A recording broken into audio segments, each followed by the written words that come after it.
The Ugly Duckling. From the tale by Hans Christian Andersen. It was so glorious out in the country. It was summer, the cornfields were yellow, the oats were green, the hay had been put up in stacks in the green meadows, and the stork went about on his long red legs and chattered Egyptian, for this was the language he had learned from his good mother. All around the fields and meadows were great forests, and in the midst of those forests lay deep lakes. Yes, it was right glorious out in the country. In the midst of the sunshine there lay an old farm, with deep canals about it, and from the wall down to the water grew great burdocks, so high that little children could stand upright under the loftiest of them. It was just as wild there as in the deepest wood, and here sat a duck upon her nest. She had to hatch her ducklings, but she was almost tired out before the little ones came, and then she so seldom had visitors. The other ducks liked better to swim about in the canals than to run up to sit down under a burdock and cackle with her. At last one eggshell after another burst open. "Peep, peep!" it cried, and in all the eggs there were little creatures that stuck out their heads. "Quack, quack!" they said, and they all came quacking out as fast as they could, looking all round them under the green leaves, and the mother let them look just as much as they chose, for green is good for the eye. "How wide the world is!" said all the young ones, for they certainly had much more room now than when they were in the eggs. "Do you think this is all the world?" said the mother. "That stretches far across the other side of the garden, quite into the parson's field. But I have never been there yet. I hope you are all together." And she stood up. "No, I have not all. The largest egg still lies there. How long is that to last? I am really tired of it." And she sat down again. "Well, how goes it?" asked an old duck who had come to pay her a visit.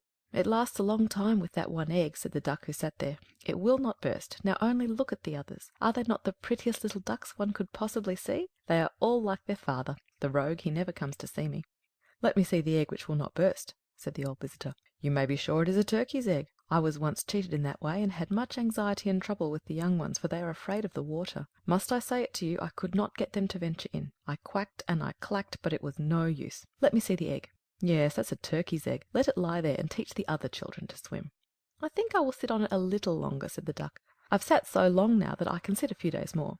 "Just as you please, then," said the old duck, and she went away. At last the great egg burst. "Peep, peep!" said the little one, and crept forth. It was very large and very ugly. The duck looked at it. "It's a very large duckling," said she. "None of the others look like that. Can it really be a turkey chick? Well, we shall soon find out. It must go into the water, even if I have to thrust it in myself." The next day it was bright, beautiful weather. The sun shone on all the green trees. The mother duck went down to the canal with all her family. Splash! She jumped into the water. "Quack, quack!" she said, and one duckling after another plunged in. The water closed over their heads, but they came up in an instant and swam capitally. Their legs went of themselves, and they were all in the water. The ugly grey duckling swam with them. "No, it's not a turkey," said she. "Look how well it can use its legs, and how straight it holds itself. It is my own child. On the whole, it's quite pretty, if one looks at it rightly. Quack, quack! Come with me, and I'll lead you out into the great world, and present you in the duckyard. But keep close to me, so that no one may tread on you, and take care of the cats." And so they came into the duckyard. There was a terrible riot going on in there, for two families were quarrelling about an eel's head, and the cat got it after all. "See, that's how it goes in the world," said the mother duck, and she wetted her beak, for she too wanted the eel's head. "Only use your legs," she said. "See that you can bustle about, and bow your heads before the old duck yonder. She's the grandest of all here. She's of Spanish blood. That's why she's so fat, and, do you see, she has a red rag round her leg. That's something particularly fine, and the greatest distinction a duck can enjoy. It signifies that one does not want to lose her, and that she's to be known by the animals and by men too. Shake yourselves, don't turn in your toes. A well brought up duck turns its toes quite out, just like father and mother. So, now bend your necks and say quack." And they did so. But the other ducks round about looked at them and said quite boldly, "Look there! Now we're to have these hanging on, as if there were not enough of us already. And fie, how that duckling yonder looks! We won't stand that." And one duck flew up at it and bit it in the neck. "Let it alone," said the mother. "It does no harm to anyone." "Yes, but it's too large and peculiar," said the duck who had bitten it, "and therefore it must be put down."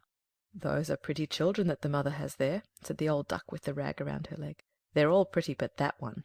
That was rather unlucky. I wish she could bear it over again."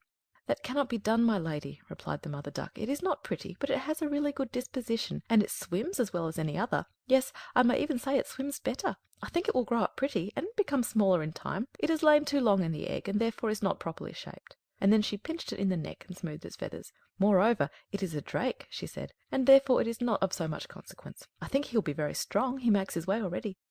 "The other ducklings are graceful enough," said the old duck. "Make yourself at home, and if you find an eel's head you may bring it to me." And now they were home. But the poor duckling, which had crept last out of the egg and looked so ugly, was bitten and pushed and jeered as much by the ducks as by the chickens.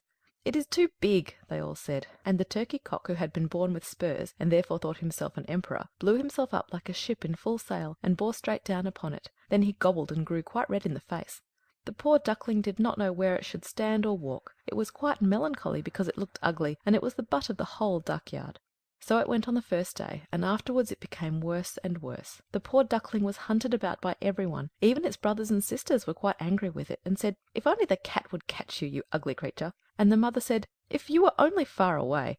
And the ducks bit it, and the chickens beat it, and the girl who had to feed the poultry kicked at it with her foot.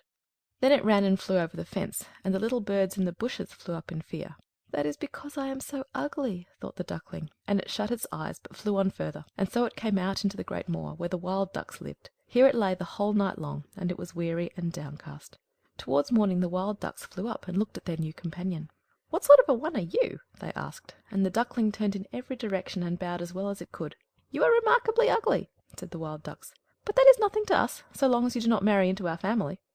Poor thing, it certainly did not think of marrying, and only hoped to obtain leave to lie among the reeds and drink some of the swamp water.